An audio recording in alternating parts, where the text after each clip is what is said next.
અને અંતિમ કપડું કફન.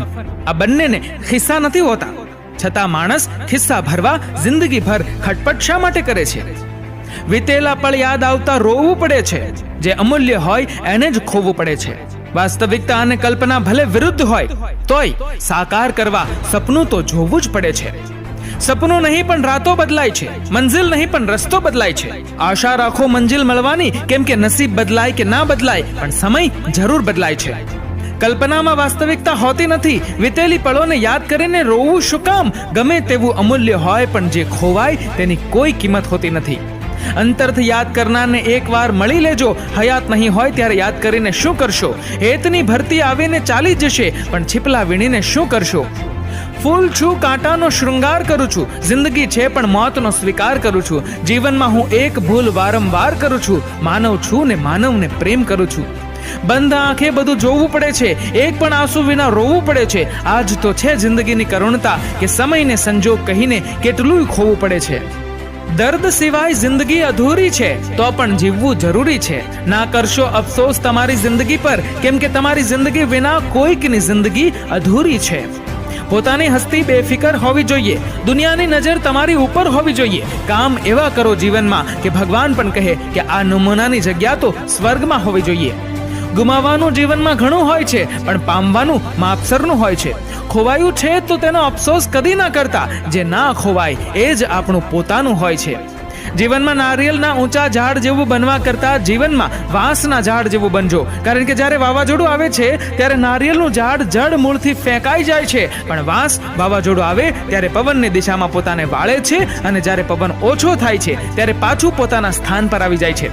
જ્યારે જીવનમાં તમારા સમક્ષ વિરોધ વધુ હોય ત્યારે શાંત થઈ જવું અને જેવું વિરોધીઓનું જોર ઓછું થાય એવું એમના પર વાર કરવો. પોતાના વગર દુનિયા અટકી પડશે એવું માનનારાઓથી કબરો ભરેલી છે. જીવનમાં એટલી બધી ભૂલો ના કરવી કે પેન્સિલ પહેલા જ રબર ઘસાઈ જાય. જ્ઞાની તે છે જે બીજાની ભૂલો પચાવી શકે છે. જીવનમાં ફક્ત એક સારી વ્યક્તિનો સાથ હોય તો આખી જિંદગી જીવી શકાય છે, પણ ક્યારેક ફક્ત એક સારી વ્યક્તિની શોધમાં આખી જિંદગી વીતી જાય છે. કોને ખબર કોને ક્યાં જવું છે? દોડે છે બધા પણ મંજિલ દૂર છે. ચાલવું પડે છે માટે ચાલે છે બધા, બાકી કોને ખબર કોને ક્યાં પહોંચવું છે? સંગાથ મળે ને વાટ પકડી લે છે, કોણ પૂછે એ વાટનો મુકામ ક્યાં છે? જુદા જુદા માર્ગે જુદા જુદા ધામે પહોંચે છે લોકો, અહીં નિજ ધામે પહોંચવાનો રસ્તો કોને ખબર છે? આગળ રહેવાની હોડમાં ટાટિયા ખેંચ છે બધે, આગળ રહીને પણ કોને શું મેળવવું છે કોને ખબર છે? સૌ પ્રથમ તો ક્યાં જવું છે એટલું નક્કી કરો, બસ પછી નક્કી કર્યું છે એટલું નક્કી કરો. તમે મન મૂકી વરસો, ઝાપટું આપણને નહીં ફાવે. અમે હેલીના માણસ, માવઠું આપણને નહીં ફાવે.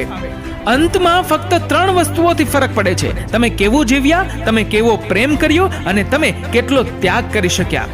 પ્રતિભાવ આપો પણ પ્રતિક્રિયા નહીં, સાંભળો પણ બોલો નહીં અને વિચારો પણ ધારી ન લેશો. પોતાની જાતને સ્પષ્ટપણે જાણવાનું કાર્ય સહેલું છે. તમે જે શોધવાનો પ્રયત્ન કરી રહ્યા છો એ તમે પોતે જ છો.